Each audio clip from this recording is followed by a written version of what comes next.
আসসালামু আলাইকুম সম্মানিত দর্শক, আমি ডক্টর রাসেল হোসেন বলছিলাম। এখন আমি যে বিষয়টা নিয়ে ডিসকাস করব সেটা হচ্ছে যে আমাদের বর্তমান সরকার ব্যবস্থায় একটা কথা উঠেছে যে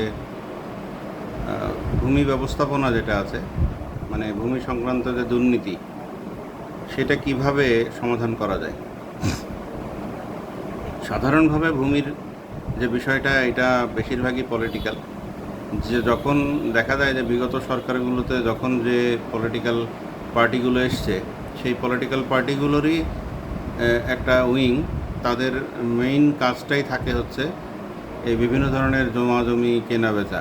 এবং এখানে তহসিল অফিসের বা উপজেলা জেলা ভূমি অফিসের ভূমিকাটা থাকে খুবই গৌণ। সাব রেজিস্ট্রার অফিসও সেখানে শুধু রেজিস্ট্রি করার জন্যই হয়, কিন্তু সেখানে বিপুল পরিমাণ বিভিন্নভাবে টাকার ট্রানজ্যাকশন হয়, যেগুলো সম্পূর্ণ ভাবে বৈধ না। দুর্নীতির এর মধ্যে একটা ছাপ আছে, এবং খুব বেশিরভাগই দুর্নীতির ছাপ আছে। সেটা যাই হোক, বিভিন্ন সময় যেটা দেখা যায় যে হয়তো কোনো একটা একটা পপুলেশন গ্রুপে ভালো ভালো কিছু জমি আছে, তো তখন দেখা যায় যে ওই জমির সব পেপারস ঠিক থাকলেও তহসিল অফিসে যে বেশ হয়রানির শিকার হতে হয়। দেখা যায় যে যে কোনো কাজ করতে গেলে বেশি টাকা দিতে হয়। আবার দেখা যায় যে কখনো কখনো ইন্টেনশনালি মিস্টেক করে রাখে, দাগ নাম্বার খতিয়ান নাম্বারে মিস্টেক করে রাখে, যার কারণে যেটা হয় যে অযথাই সাধারণ জনগণকে হয়রানির শিকার হতে হয়। এবং এই হয়রানির শিকার হতে হয় এটা যখনই তার কম, যে কোনো সাধারণ জনগণের কম জমি থাকুক অথবা বেশি জমি থাকুক, এক্ষেত্রে পরিপূর্ণভাবে কোনো সমাধান কখনোই হয় না। সবসময় একটা মেন্টাল টেনশন, একটা হয়রানি এটার মধ্যেই থাকতে হয়। আর তাছাড়া আমাদের বাংলাদেশে যে জমাজমি সংক্রান্ত যে সিভিল কেসগুলো হয়, এটা এতটাই দীর্ঘসূত্রী যে কি আর বলবো। আমার ব্যক্তিগত যে অভিজ্ঞতা, সে অভিজ্ঞতা হলো আমাদের প্রতিবেশী যে একজন আছে, তার সে বেশ কিছুদিন ধরে আমাদের কিছু প্রপার্টি তারা দখল করে রেখেছে। 2006 আমার বাবা মারা যান। 2006 বাবা মারা যাওয়ার পরে 2013 সালের দিকে আমি জমিটা তারা প্রতিবেশী তারা কিছু করতে যায়। তখন আমি বলি যে কিছু করার পূর্বে জমিটা পরিমাপ করে নেওয়াটা ভালো হবে, সেক্ষেত্রে জিনিসটা ঠিক হবে। দেখা গেল কি যে জমিটা পরিমাপ করার সময় জমিটার পরিমাণটাকে কমায় দেওয়া হলো, এবং খুব টেকনিক্যালি কমায় দেওয়া হলো। যেহেতু আমার এই ধরনের মাপজোখার কোনো ধরনের অভিজ্ঞতা ছিল না, সুতরাং সহজেই তারা এই বিষয়টা উতরায় গেছে। তারপরেও আমি বিষয়টাতে রাজি হই নাই। অল্প কিছু সমস্যা থাকার পরেও দেখা গেল কি যে তারা ওই যে জমি মাপতে এসেছিল তাকে উৎকোচ প্রদান করে তারা এই কাজটা করাইছে। এরপরে দেখা গেল কি 2013 সালে তারা আমার নামে ল্যান্ড সার্ভে ট্রাইব্যুনালে একটা মামলা করে। তো মামলা করার উদ্দেশ্য কি যে না, তাদের জমি আমি ভোগ দখল করছি, ব্যাপারটা পুরাটাই উল্টো। অথচ ব্যাপারটা কিন্তু এরকম না। এখন একটা জমি যখনই কোনো আশেপাশে কোনো জমি থাকে, সেখান থেকে যখন নতুন কোনো জমির উদ্ভব হয়, মোট জমির যে পরিমাণটা, এইটা কোন রেকর্ড থেকে কোন রেকর্ডে কতটুকু গিয়েছে, এইটার পরিমাণটা সবসময় ফিক্স থাকে, এটা কখনো চেঞ্জ হয় না। এই কারণে কারো জমি বাড়েও না, কারো জমি কমেও না।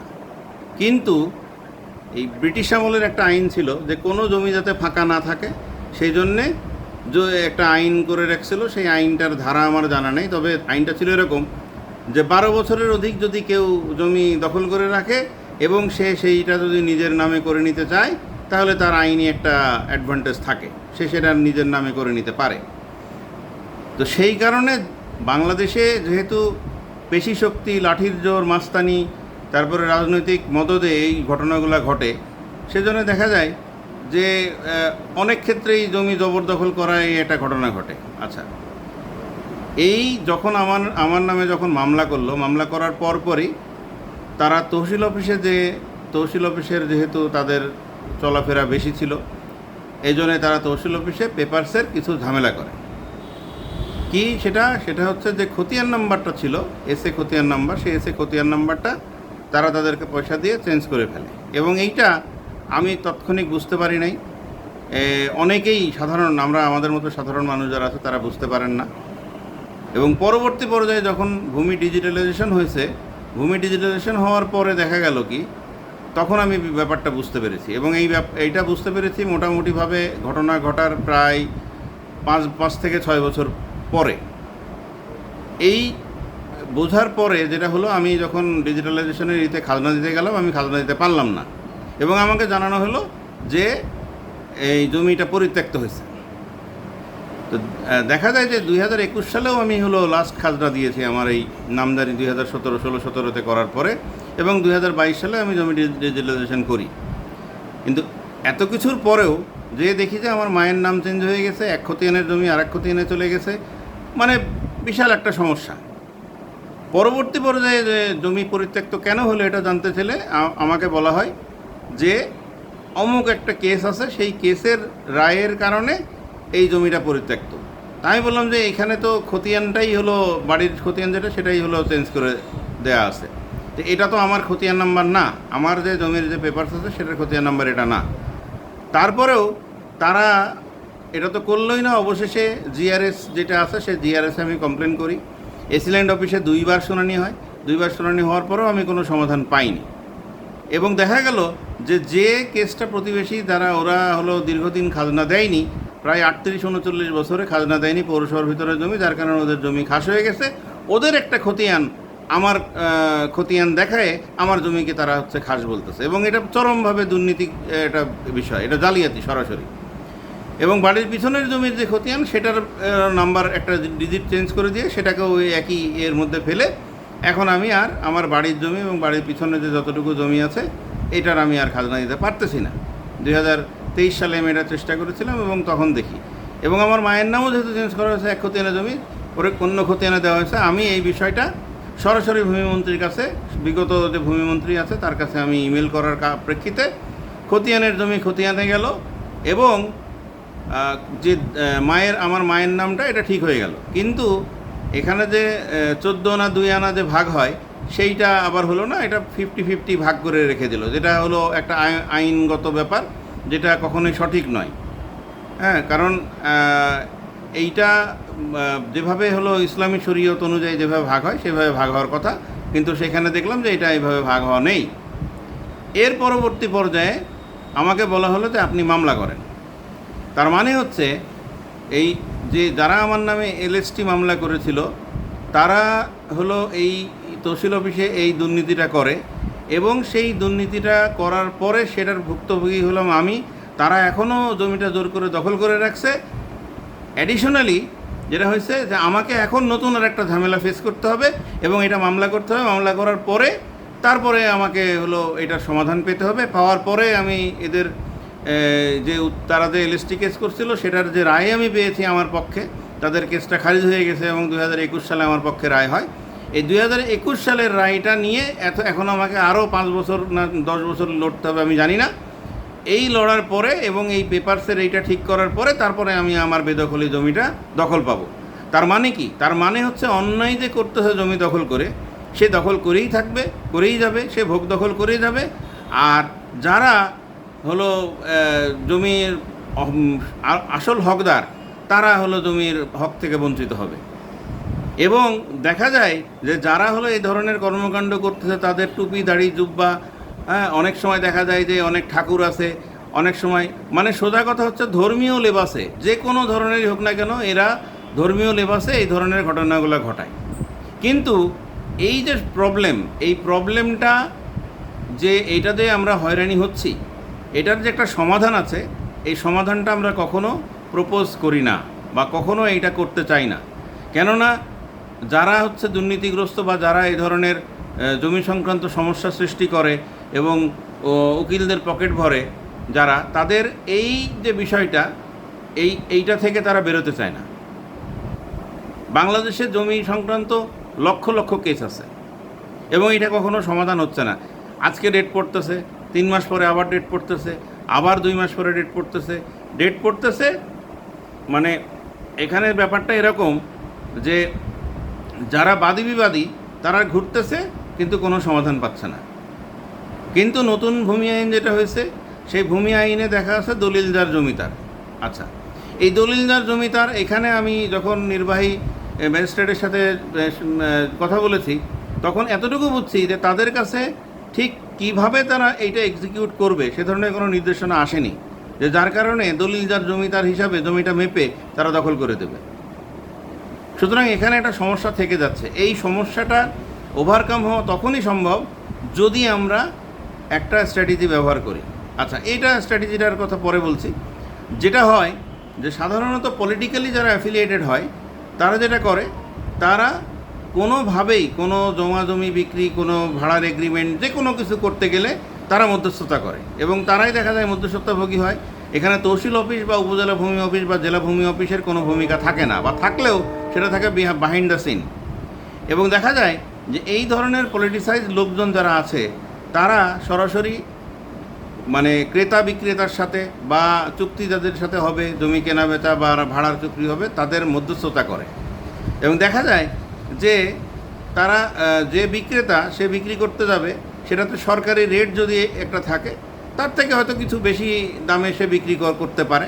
কিন্তু দেখা যায় যে যারা মাঝখানে জমির দালাল হয়ে এই জিনিসটা কেনে, এই জমিটা নিল, তারা যখন বিক্রি করে ওই একইভাবে তারা বিক্রি করে, দেখা যায় যে দ্বিগুণ তিনগুণ দামে বিক্রি করে। তার মানে ব্যক্তি পর্যায়ে যে জমি কেনা বেচা হচ্ছে, এখানে এই যে বিশাল আকারে হচ্ছে টাকা ট্রানজ্যাকশন হচ্ছে এবং একটা বিশাল হলো পলিটিক্যাল গ্রুপ, সেটা যেটাই হোক, যে পলিটিক্সেরই সাথে হোক না কেন, তারা কি করছে, তারা আঙুল ফুলে কলা গাছ হচ্ছে।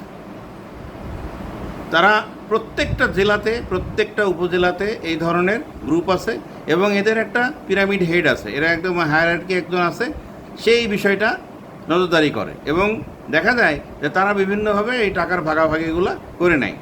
কিন্তু না তো আপনার বিক্রেতা হলো লাভবান হয়, না ক্রেতা লাভবান হয়। তবে এটার সমাধান যেটা বলতে চাচ্ছিলাম সেটা হচ্ছে এরকম, যে ধরা যাক মিস্টার এ একজন ব্যক্তি, তিনি একটা জমি বিক্রি করবেন এবং তার জমিটার বর্তমান সরকারি বাজার মূল্য 1 কোটি টাকা। এবং উনি যখন হলো জমিটা বিক্রি করার জন্য মনস্থির করলেন, তখন উনি নিয়ারেস্ট যে তহসিল অফিস না, এটা হলো রিয়েল এস্টেট অফিস হবে। এটা সারা বিশ্বে এইটা হলো ভূমি মন্ত্রণালয় না করে ভূমি কর্পোরেশনের মতো করা, এটা ইন্ডাস্ট্রির মতো। এইটা রিয়েল এস্টেট অফিসের কাছে যখন যাবে, রিয়েল এস্টেট অফিসটা কী করবে, ওনার যিনি জমি বিক্রি করতে চাচ্ছেন তার জমি বিক্রি করার পারপাসটা, তারপরে হচ্ছে তাতে শরিকানা আছে কি না, তার ইনকাম সোর্স কি, তার হচ্ছে আরও যেগুলো আছে সেগুলো সব কিছু ডিটেলস তারা সেটা হলো দেখে নেবে। এবং যেহেতু আমাদের হলো স্মার্ট আইডি কার্ড হয়েছে, স্মার্ট আইডি কার্ড এই এবং এটার যে আমাদের যে ইনকাম সোর্স, ট্যাক্সেশন ক্লিয়ার আছে কিনা, বিল ক্লিয়ার আছে কিনা, ইন ডিটেলস এগুলো হলো ডাটাবেজে থাকলে এটা হলো খুব সহজেই এটা দেখে নেওয়া যাবে। এটার জন্য হয়তো 7 দিনও সময় লাগতে পারে বা 15 দিন সময় লাগতে পারে। এখন এই 7 দিন 15 দিন তারা স্ক্রুটিনাইজ করার পরে দেখা গেল কি, যে ওনারা যারা রিয়েল এস্টেট অফিসে যারা আছেন তারা বললেন যে হ্যাঁ, আপনি আপনার জমিটা বিক্রি করতে পারবেন, এখানে অন্য কোনো শরিকানা নাই। এই অবস্থায় এইটার সরকারি পর্যায়ে, সরকারি যে ভূমি পোর্টাল যেটা আছে, সেইটার যে হলো বিভিন্ন ধরনের মিডিয়া আউটলেট আছে, সেই মিডিয়া আউটলেটে এটার অ্যাডভার্টাইজমেন্ট হবে। এই মিডিয়া আউটলেটের অ্যাডভার্টাইজমেন্টের পরে যেটা হবে, যে এই অ্যাডভার্টাইজমেন্ট অনুযায়ী কী হবে, বিভিন্ন জন যারা ইন্টারেস্টেড ক্যান্ডিডেট যারা আছেন, যারা জমিটা কিনতে চান, তারা এই বিষয়টা নজরদারিতে আসলে তারা এইটাকে সিলেক্ট করবেন যে হ্যাঁ, আমি এই প্রপার্টিটা কিনতে চাই। এবং তার যে নিয়ারেস্ট, সে বাংলাদেশের যে দিকেই থাকেন না কেন, তিনি এটার ইন্টারেস্ট শো করলে পারে তাকেও তার ইনকাম সোর্স, তার ট্যাক্সেশন, তার বিল, এগুলো ইন ডিটেলস, বা তার প্রপার্টি কীরকম আছে, তার purpose of purchasing this property, এগুলো সব কিছু উনি ক্লারিফিকেশন করবেন। এবং যেহেতু ডাটাবেজ আছে, ডাটাবেজে এইটা খুব সহজেই এটা করা সম্ভব। এবং এই ডাটাবেজে এটা করা যে সম্ভব, এইটা করার পরে যেটা হবে, যে দেখা গেল যে একজন হয়তো কেনার জন্য আগ্রহী হলেন, অথবা গ্রুপ অফ পিপল কেনার জন্য আগ্রহী হলেন, অথবা দেখা গেল কি যে এখানে হয়তো ইন্ডিভিজুয়াল কিনতে চাইলেন কিন্তু ক্যান্ডিডেট হলো অনেকজন, সেক্ষেত্রে লটারি হবে। এবং এই লটারি যে হবে, এই লটারি হওয়ার পরে দেখা গেল যে একজন সিলেকশন পাওয়া গেল। তাহলে রিয়েল এস্টেট আর যে এইটা হলো ইয়ে করে দিল, এইটা হলো ঠিক করে দিল, এখন দেখা গেল যে মিস্টার সি বা মিস্টার এক্স উনি এই প্রপার্টিটা কেনার জন্যে এলিজিবল হলেন এবং সিলেকশন পেলেন যে হ্যাঁ উনি প্রপার্টিটা কিনতে পারবেন, বিকজ তার সব কিছু ক্লিয়ার আছে। এই অবস্থায় মিস্টার এক্সকে সংশ্লিষ্ট তহসিল অফিস বলবে বা সংশ্লিষ্ট রিয়েল এস্টেট অফিস বলবে যে আপনি সরকারি এই অ্যাকাউন্টে, এই অ্যাকাউন্ট নাম্বারগুলোতে আপনি 1,10,00,000 টাকা আপনি হলো এইটাতে ডিপোজিট করবেন। এটাই হলো অনলাইন ট্রানজ্যাকশন হবে। তার মানে অনলাইন ট্রানজ্যাকশন, আন্ডারহ্যান্ড কোনো ট্রানজ্যাকশন এখানে হবে না। এখানে সরাসরি এখানে ব্যাংক টু ব্যাংক ট্রান্সফার হবে এবং একটা অ্যাকাউন্টের জায়গায় 10টা-20টা অ্যাকাউন্ট হতে পারে, প্রত্যেকটাতে এইটা যাবে। এবং এই যে 1,10,00,000 টাকা গেল, এই 1,10,00,000 টাকা যাওয়ার পরে এইটা যেহেতু মিস্টার এ যিনি প্রপার্টিটা বিক্রি করতে চাচ্ছিলেন, তিনি যেহেতু এটা ওনার ইনকাম হবে, সেজন্য উনি 90 লাখ টাকা পাবেন, কেননা উনিও 10% ট্যাক্স দিতে হবে ওনার ইনকামের উপরে, প্লেন ট্যাক্স। অথবা এটা 5 লাখ হতে পারে, অথবা 15 লাখ হতে পারে, যেটাই হোক না কেন একটা সার্টেন ট্যাক্স সবসময় 10%। এটা খুব স্মার্ট একটা মুভ, যে গভর্নমেন্টের জিনিস বা যে কোনো জিনিস পারচেস করতে গেলে বা কিছু এই ধরনের প্রপার্টি করতে গেলে 10% ট্যাক্স। তার মানে যিনি কিনছেন, যেহেতু তার প্রপার্টি হবে, তিনিও 1,10,00,000 টাকা এবং 10% উনি ট্যাক্স দিচ্ছেন। আর যিনি বিক্রি করছেন উনিও যেহেতু টাকা ইনকাম করতেছেন, ওই জন্য গভর্নমেন্টকে 10% ট্যাক্স দিতে হবে। তার মানে এই যে রিয়েল এস্টেট অফিস এই যে অ্যারেঞ্জমেন্টটা করে দিল, এই অ্যারেঞ্জমেন্টটা করে দেওয়ার কারণে একজন মানুষের যে হলো পারচেজ, যেটা হলো গভর্নমেন্টের রেভিনিউ সেক্টরে ঢুকলো 20 লাখ টাকা। তাহলে এখন যদি আমি বাংলাদেশের প্রত্যেকটা উপজেলা শহরে বা প্রত্যেকটা ইউনিয়নে যেটাই হোক না কেন, এখানে যদি আমি ছোটো ছোটো রিয়েল এস্টেট অফিসের কথা কল্পনা করি, ছোটো ছোটো রিয়েল এস্টেট অফিস, তাহলে এই যে ল্যান্ড প্রপার্টি পারচেজ, এটার জন্য হিউজ অ্যামাউন্টের রেভিনিউ বাংলাদেশের হলো কোষাগারে এটা এন্ট্রি করবে, রেভিনিউ জেনারেট হবে এটা থেকে।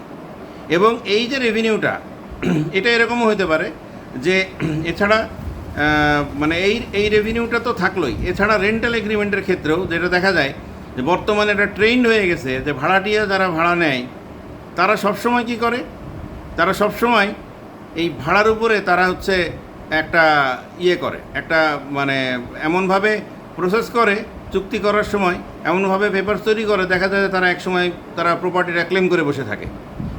তো সেইটাও হলো এই রিয়েল এস্টেট অথরিটির মাধ্যমেই হবে, সেক্ষেত্রে কোনো ধরনের অস্বচ্ছতা থাকবে না।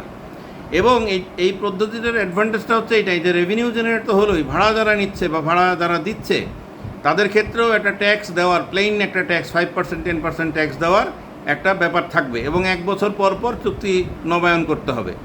এবং এইটার জন্যে যেটা হবে সেটা কি, সেটা হচ্ছে যে গভর্নমেন্ট সেক্টরে যে হিউজ রেভিনিউ ঢুকবে, তাতে এখানে আমি যদি একটা রিয়েল এস্টেট অফিসের এরকম কল্পনা করিনি যে 20 জন অফিসারের স্টাফ আছে, একজন বড় অভিজ্ঞ উকিল জমি জমা সংক্রান্ত, আর এইরকম করে হয়তো একজন এসএসসি পাস পিয়ন, এরকম দিয়ে টোটাল 20 জন, আরও উকিল সব কিছু মিলায়ে অ্যাকাউন্টেন্ট মিলায়ে 20 জন যদি একটা ছোটো ছোটো অফিসে থাকে, সেক্ষেত্রে যেটা দেখা যাবে যে অনেক উকিল, অনেক অ্যাকাউন্টেন্ট ম্যানেজমেন্টের যারা পার্সোনাল আছেন এবং যারা হলো পড়াশোনা করতে পারছেন না, এসএসসি ইন্টারমিডিয়েট পড়ার পরে যারা পারছেন না, তাদেরও এখানে কর্মসংস্থান হবে।